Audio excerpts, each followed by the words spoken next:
آج ہماری دوسری نشست ہے مطالعہ غالب کی، اور آپ لوگوں کو میں پیغام ای میل کے ذریعے بھجوا چکی ہوں، تفصیلات سب اس میں موجود تھیں۔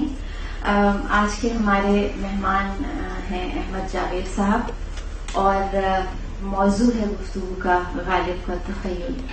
احمد جاوید صاحب کو آپ لوگ سب جانتے ہوں گے، جدید یعنی جو ادب ہے اس پہ بھی گہری نظر ہے، اور اس کے علاوہ اسلامی فلسفہ، تاریخ اور خاص طور پر تنقید، جدید تنقید جو ہے، شاعر ہیں خود، اور جدید شعراء میں ان کا شمار ہوتا ہے۔ احمد جاوید صاحب کو آپ نے حمزہ نامہ ایک پروگرام آتا تھا اس میں بھی دیکھا ہوگا، اس کے علاوہ مختلف جو گفتگو وغیرہ کی آپ نے سنی ہوگی ضرور مختلف چینلز پہ۔ بہت معتبر نام ہے، ڈائریکٹر ہیں اقبال اکیڈمی پہ، اور ان تمام موضوعات پہ اور خاص طور پہ اقبال پہ بھی جاوید صاحب کی بہت سی تصانیف بھی ہیں، اور بس میں انہیں یہاں پہ روسٹر پہ بلاؤں گی اور وہ اپنی گفتگو کا آغاز کریں گے۔ آئیے جاوید صاحب۔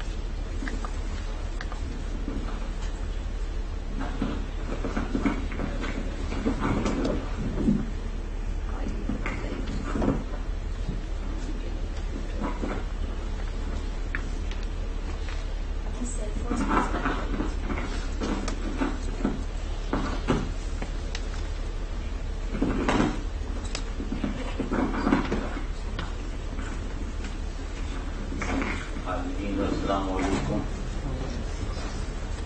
بسم اللہ الرحمن الرحیم۔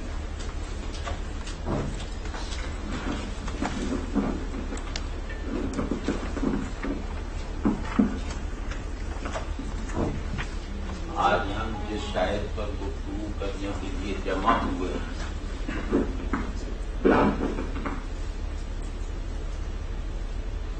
وہ ان کی بڑائی، ان کی شاعرانہ عظمت گویا ادب کے اصول ایمان میں سے ہیں، اور بعض عظمتیں ایسی ہوتی ہیں جن کا انکار مخالفت کی صورت میں بھی نہیں پایا جاتا۔ غالب کو وہی عظمت حاصل ہے اردو اور فارسی شاعری میں۔ ہمارے یہاں یہ تو ہے کہ اس سلسلے میں دو رائے ہیں۔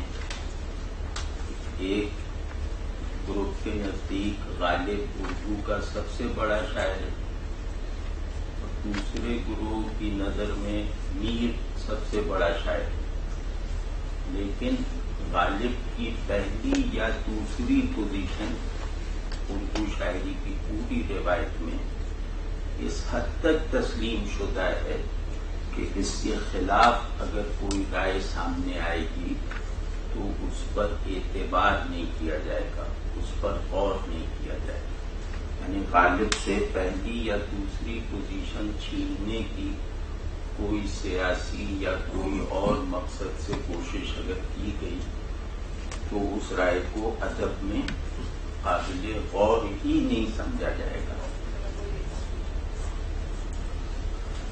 تو آج ہم غالب کے جس پہلو پر،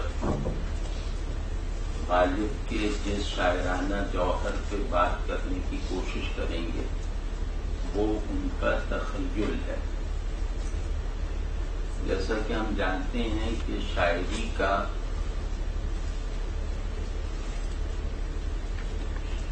شاعری میں بڑائی کی تقریباً تمام بنیادیں شاعر کے تخیل سے فراہم ہوتی ہیں۔ تو ہم اس کی تفصیل غالب کے یہاں دیکھیں گے رفتہ رفتہ، لیکن بہتر ہوگا کہ ہم پہلے شاعری میں تخیل کی اہمیت پہ تھوڑی سی باتیں کر لیں، اور اس سے بھی پہلے یہ بتانے کی کوشش کر لیں کہ تخیل شاعری میں ہوتا کیا ہے۔ تخیل یعنی امیجنیشن کی فلسفے اور شاعری میں تعریف یہ ہے کہ یہ ریئلائزیشن آف دی فارم کا نام ہے. جیسے عقل کا کام ہے فارمز کو ایبسٹریکشن دینا اور اس ایبسٹریکشن کو یونیورسلائز کرنا. تو اسی طرح تخیل کا کام ہے آئیڈیا کو فارم دینا اور اس فارم کو یونیورسلائز کرنا. تو جو بھی بڑا شاعر یا جو بھی بڑا آرٹسٹ ہوگا وہ تخیل کو ان معنوں میں استعمال ضرور کرے گا، اور تخیل کا یہ استعمال یعنی فارملائزیشن آف دی ریئلٹی یا فارملائزیشن آف دی آئیڈیا، یہ استعمال اس بڑے شاعر کی شاعری کا سب سے قیمتی اور بنیادی حصہ ہوگا. تو میری رائے میں تخیل کی اس تعریف کو جتنا فل غالب کی شاعری کرتی ہے اس کا کوئی دوسرا نمونہ ہماری اردو شاعری میں موجود نہیں ہے. ہمارے یہاں تخیل کی دو بڑی قسمیں ضرور ہیں. ہمارے یہاں تخیل کے دو بہت ہی بڑے پہلو، دو بہت ہی بڑے شاعروں کے یہاں پائے جاتے ہیں. مطلب تخیل کا حصی پہلو، تخیل کا حصی یعنی تخیل کو سینسیبل بنانا، اس میں ہمارے یہاں آخری نام ہے میر کا. میر احساسات کو اس طرح بلینڈ کرتے ہیں کہ ہمیں ان کے یہاں اظہار پانے والے کسی احساس کو محسوس کرنے کے لیے یہ لگتا ہے کہ کچھ نئے حواس چاہیے. یہ کبھی میر پہ بات ہوگی تو ہم دیکھیں گے میر اسی بنیاد پہ اردو کا سب سے بڑا شاعر ہے. تو میر محسوسات میں ایسی نسبتیں اور ایسی گہرائیاں دریافت کر کے ایک کرسٹلائزڈ احساس یا جذبہ پیدا کر دیتے ہیں جس کو محسوس کرنے کے ہم عادی نہیں ہوتے. ہمیں لگتا ہے کہ اس احساس کو اپنے اندر منتقل کرنے کے لیے ہمیں کسی نئے نظام احساسات کی ضرورت ہے. یہ تخیل حصی ہے. دوسرا تخیل اقبال کا ہے. اقبال کا تخیل فکری اور عقلی ہے، یعنی آئیڈیا ان کے یہاں پہلے سے موجود ہے. اس آئیڈیا کو وہ فارملائز کرتے ہیں کچھ ذہنی اور اخلاقی مقاصد کو حاصل کرنے کے لیے.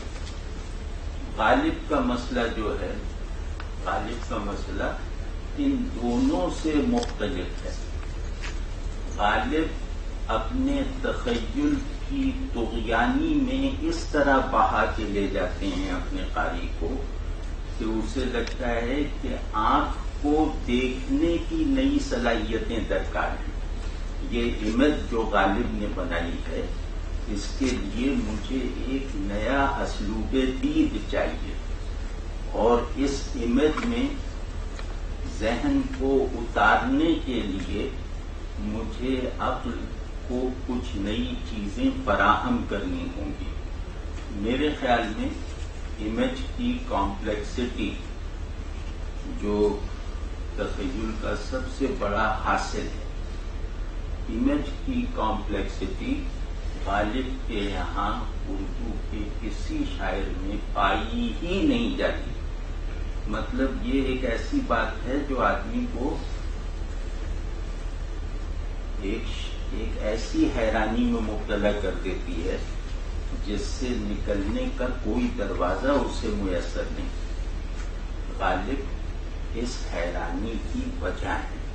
یعنی پوری اردو تنقید اپنے تمام اصولوں اور کارناموں سمیت غالب کی اپریسیشن کے قابل محض اس لیے نہیں ہو سکتی کہ وہ غالب کی کمپلیکسٹی آف امیج کو پکڑ نہیں سکی، کیونکہ وہ تنقید جن ضابطوں اور قوانین پہ چلتی ہے وہ ان ضابطوں اور قوانین سے ماورا ہے. تو ہم اس کمپلیکسٹی آف دی امیج کو کھولیں گے غالب کے یہاں کہ غالب یہ کام کس طرح کرتے ہیں، اور اس کام کی اہمیت یہ ہے کہ اگر اس کے لیے ہم آپ کوئی فقرہ کہنا چاہیں اپنے تاثر کے طور پر، تو وہ یہ ہے کہ ہے کوئی ایسا شاعر جس نے آنکھ کو ذہن سے بڑا کنٹینر آف میننگ بنا کے دکھا دیا ہو؟ تو اس کا جواب ہے کہ اردو میں کوئی نہیں، کہ جس نے منظر کو دیکھنے کے عمل میں ایسی گہرائیاں اور رفتیں پیدا کر دی کہ وہ منظر کو سمجھنے کی تمام ذہنی استعداد سے زیادہ ہو گئی. تو غالب کا دکھایا ہوا منظر ذہن میں موجود تمام تصورات سے زیادہ مکمل ہوتا ہے اور زیادہ بامانی ہوتا ہے. جیسے دیوان جہاں سے وہ شروع کرتے ہیں، میں نے بہت سے شعری مجموعے دیکھے ہوں گے، لیکن میں نے کسی بھی مجموعے کا آغاز مثنوی مولانا روم کو چھوڑ کر دیوان غالب کے برابر نہیں دیکھا. تو یہ جو نقش پر یادی ہے کس کی شوق یہ تحریر کا، کاغذی ہے پیراہن ہر پہ کرے تصویر کا. اناڑی آدمی اسے سمجھنے کی کوشش کرنے لگے، تو اس کے لیے وہ تلمیحات اور روایتیں اور قرآن ان سب کے سہاروں کی ضرورت پڑتی ہے، اور شعر ایک معمولی مفہوم کا اظہار بن کے رہ جاتا ہے. تو جو ذوق شعری رکھنے والا شخص ہے وہ اس شعر کو جذب کرنے کی کوشش کرتا ہے. یہ بات یاد رکھنے کی ہے کہ غالب کی تمام مشکلات صرف اس وجہ سے مشکلات ہیں کہ ہم غالب کو سمجھنے کی کوشش کرتے ہیں اپنے سمجھنے کے مطالبات کو پورا کرنے کے لیے.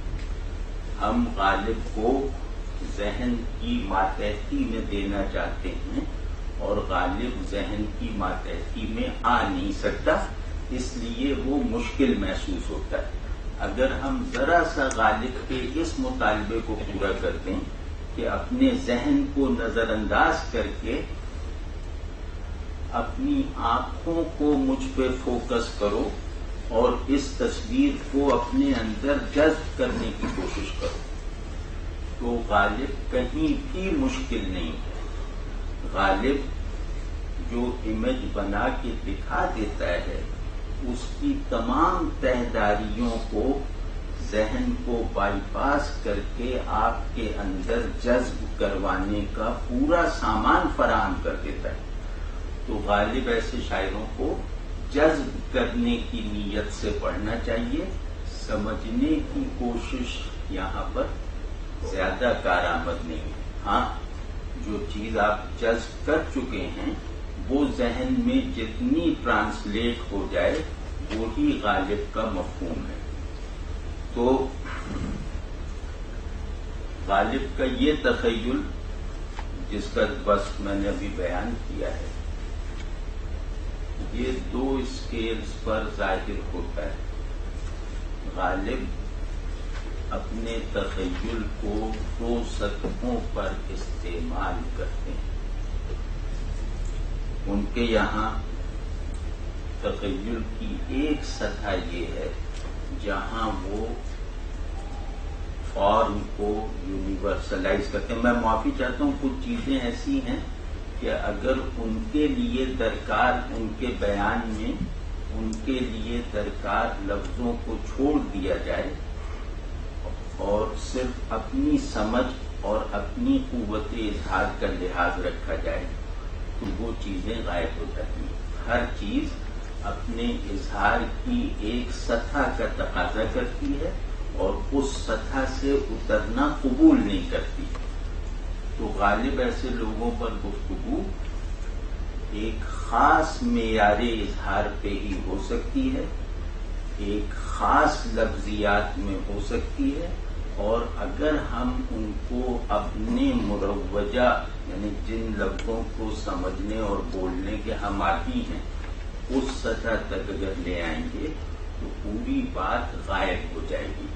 تو سمجھداری کا تقاضا یہی ہے کہ پوری بات کو سامنے آنے دیا جائے, اس کے بعد جو ہے اس کو سمجھنے کی کوشش کی جائے, کیونکہ پوری چیز کو نہ سمجھ سکنا بھی بڑے نتائج رکھتا ہے چھوٹی چیز کو پورا سمجھ لینے کے مقابلے میں. میں چھوٹی چیز کو پورا سمجھ بھی لوں گا تو کیا ہو جائے گا, بڑی چیز کو اگر میں نے ادھورا بھی جان لیا تو وہ ایک بڑی اچیومنٹ ہے. تو اس لیے اگر کچھ الفاظ یا کچھ خیالات مشکل محسوس ہوں تو انہیں گوارا کر لیں, اور اگر مناسب سمجھیں تو اس کے بعد ان کی وضاحت مجھ سے طلب کر لیں. لیکن اس کا جو ایک معیاری ڈسکورس ہے اس سے دستبردار ہونے کی کوشش خطرناک ہے, اس کو نظر انداز نہیں کیا جا سکتا. تو غالب کے تخیل کی ایک جہت جس کے وہ اردو میں بانی ہوں, فارسی میں اس کی مثالیں بہت سی ہیں.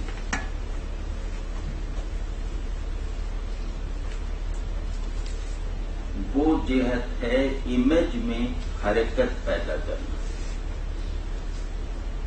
جن روایتوں میں ایپیکس نہیں لکھے گئے اس زبان کی شاعری کی امیجز متحرک نہیں ہوتی. امیج میں ایک ڈائنامزم ہوتا ہے, ایک بصری ویژول ڈائنامزم ہوتا ہے, وہ اسی زبان کی شاعری میں آتا ہے جس زبان میں رزمیے لکھے گئے ہیں, ایپکس لکھے گئے ہیں, بڑی نظمیں لکھی گئی ہیں.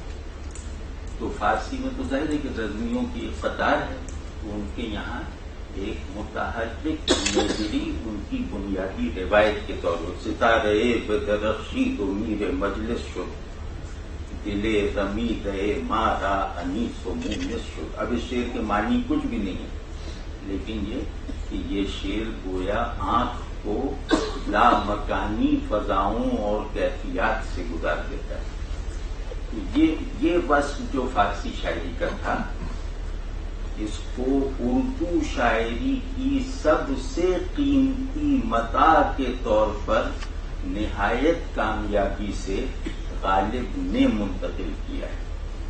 یہ غالب کا, اس کی میں کچھ ابھی مثالیں دوں گا, لیکن میں اس کو تھوڑا سا اور کھول دوں کہ امیج کو حرکت دینے کے معنی کیا ہیں. یعنی امیج دیوار پر ایک سٹلنس کے ساتھ ثبت ہے, اس روایت کو توڑ کر غالب نے امیج میں ایک تحرک اور حرکت پیدا کی. اس کے معنی کیا ہوئے, اس کی مثالیں میں ابھی پیش کروں گا, لیکن اس کے معنی جو ہیں وہ میری نظر میں بہت بڑے ہیں. میں تھوڑا سا اپنی گھبراہٹ پہ قابو پایا, اردو میں ایک بوجھ سا ہے کہ پتہ نہیں پہنچ رہی ہیں باتیں نہیں. تو وہ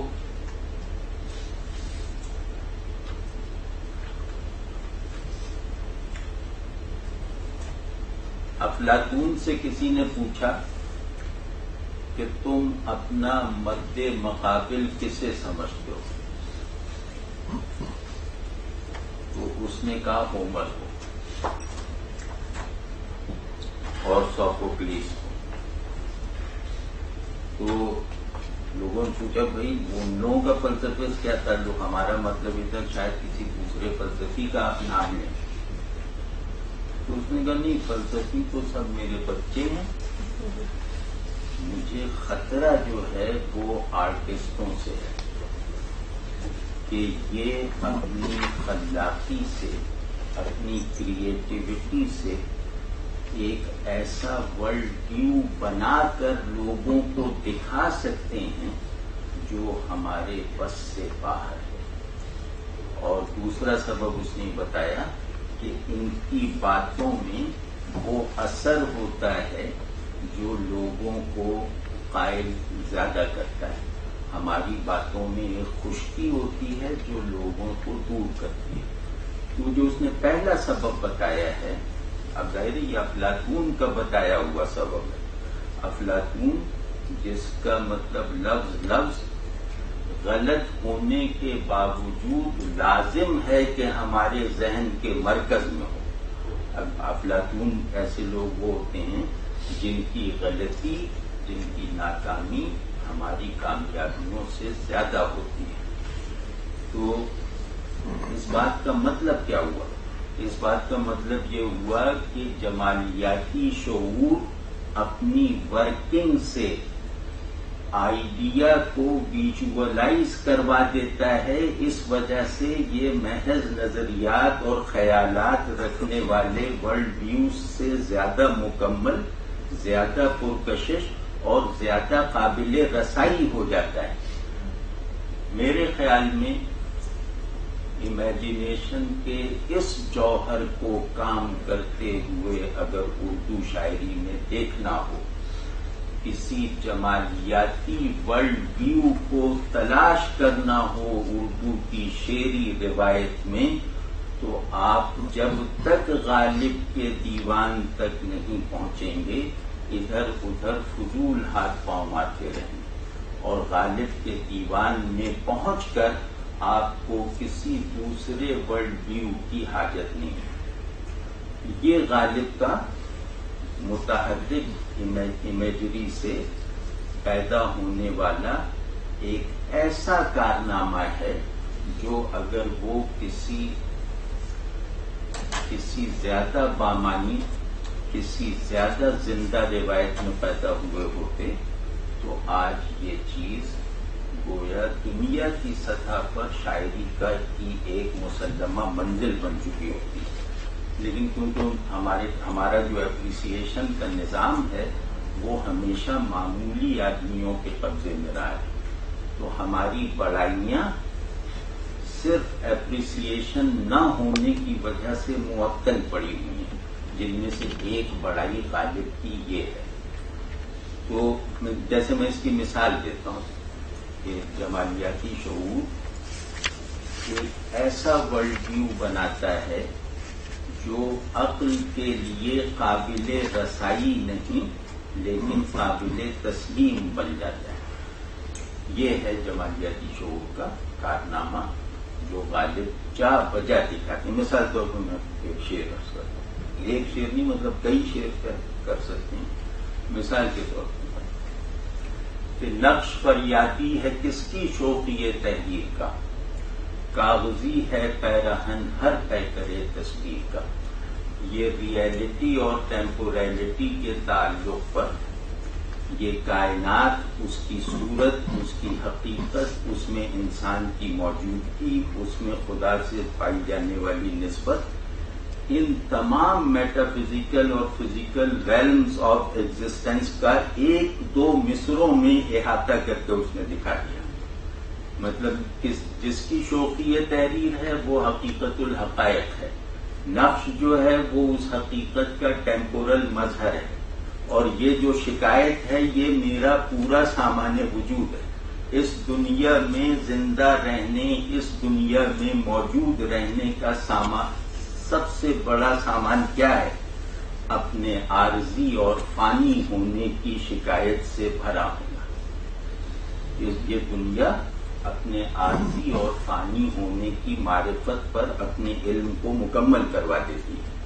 تو اب آپ دیکھیں کہ ایک شعر میں فزکس سے لے کر میٹا فزکس تک کی تسکین اور ان کے تمام مطالبات پورے کر سکنے والا ایک ورلڈ ویو بنا دینا، اور اس کو عقل کی رسائی سے دور اور عقل کی تشنگی کا سبب بنا سکنا، یہ بہت ہی بڑا کارنامہ ہے.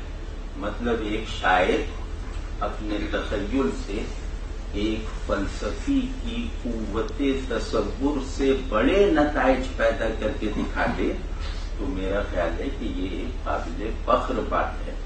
تو مثال طور پہ ان دو مصروں میں غالب نے دکھا دیا، جس کی وجہ سے ہم کہتے ہیں کہ یہ مثنوی کے بعد سب سے بامانی اور مکمل سرنامہ ہے کسی بھی دیوان کا، اس میں دیوان حافظ کو بھی شامل کر لیں،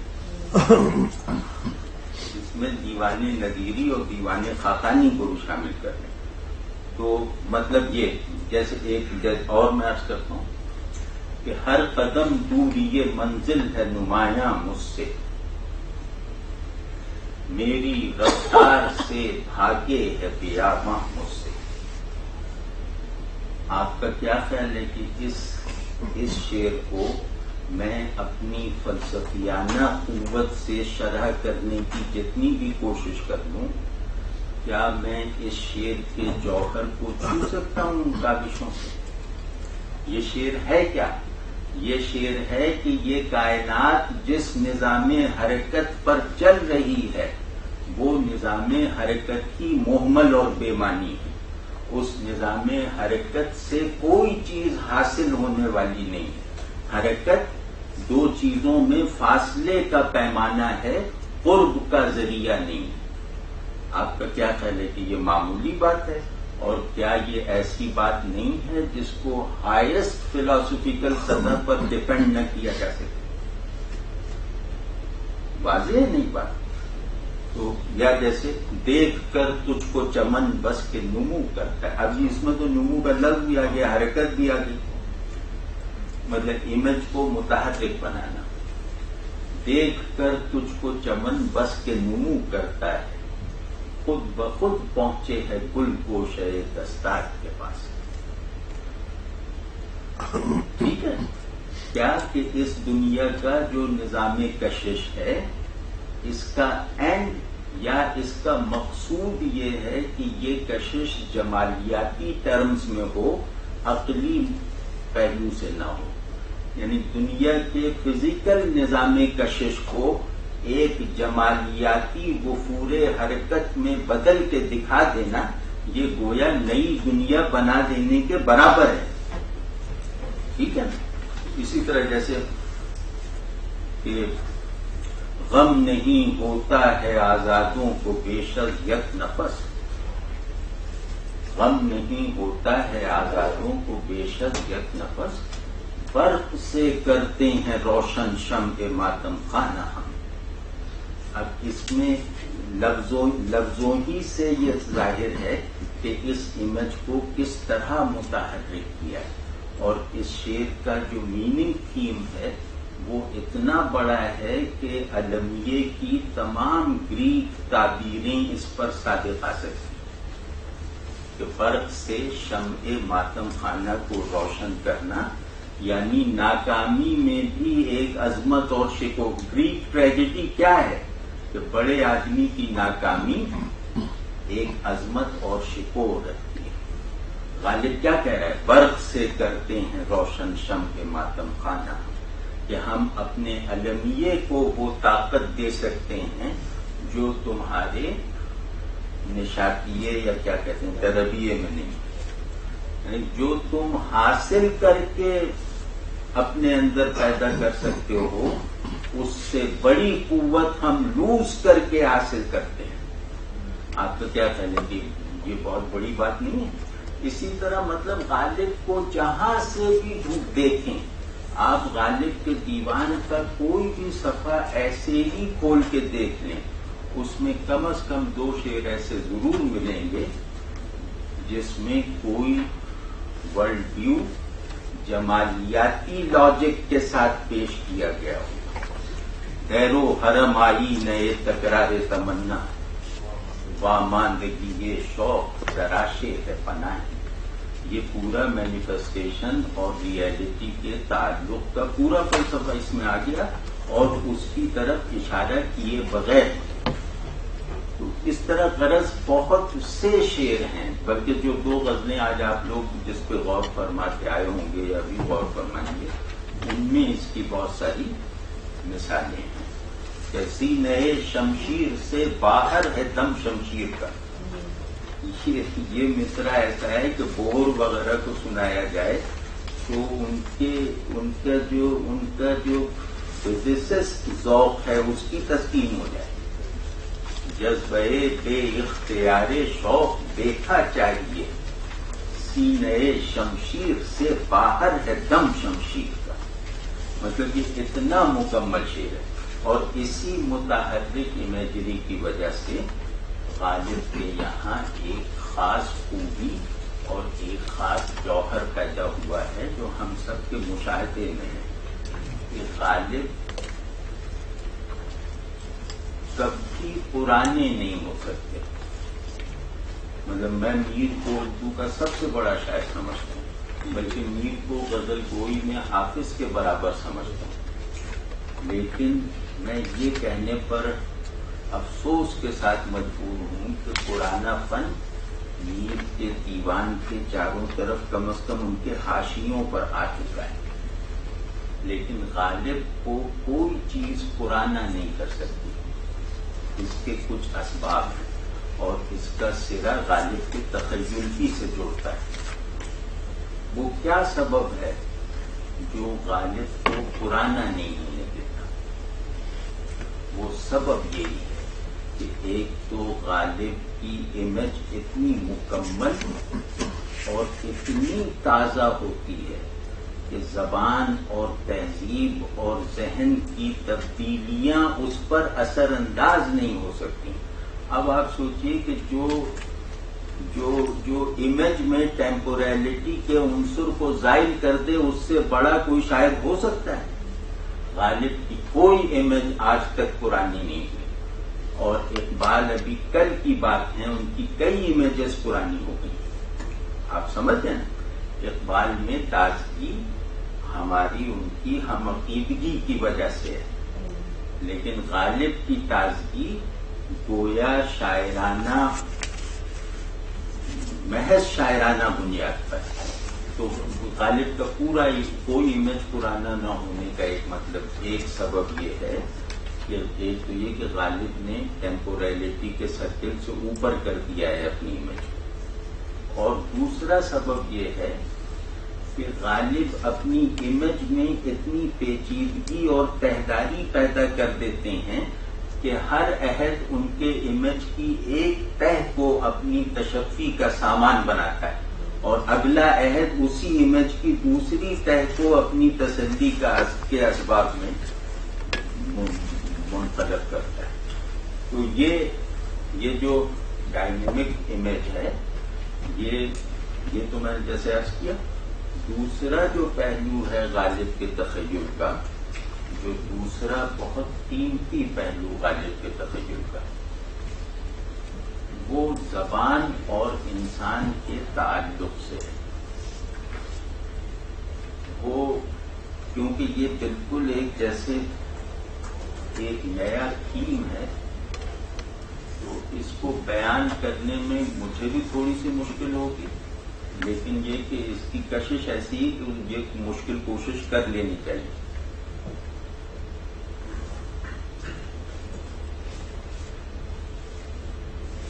غالب لفظ میں موجود معنی کی بیوٹیفیکیشن کرتے ہیں.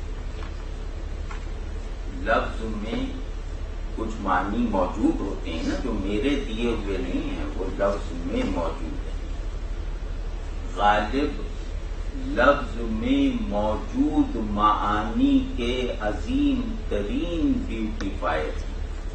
وہ لفظ کے تمام معانی کو جمالیاتی ٹچ دے دیتے ہیں. یہ چیز بھی غالب کے علاوہ ہماری اردو شاعری میں کہیں نہیں ہے.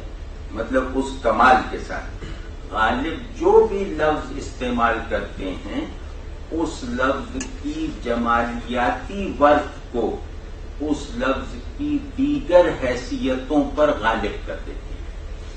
یہ ان کے تخیل کا دوسرا کمال ہے. اور اس تخیل کو جیسے وہ دریدہ نے کہا نا کہ تخیل آدھا دماغ میں ہوتا ہے آدھا لفظ میں، تو دریدہ نے تو آج کہا، غالب نے یہ عمل میں لا کے 100 برس پہلے 150 برس پہلے دکھایا کہ انہوں نے ذہن کے تخیل سے امیج کو متحرک کیا اور باقی ماندہ لفظی تخیل سے لفظ کے میننگ اسٹرکچر کو جمالیاتی بنا دیا.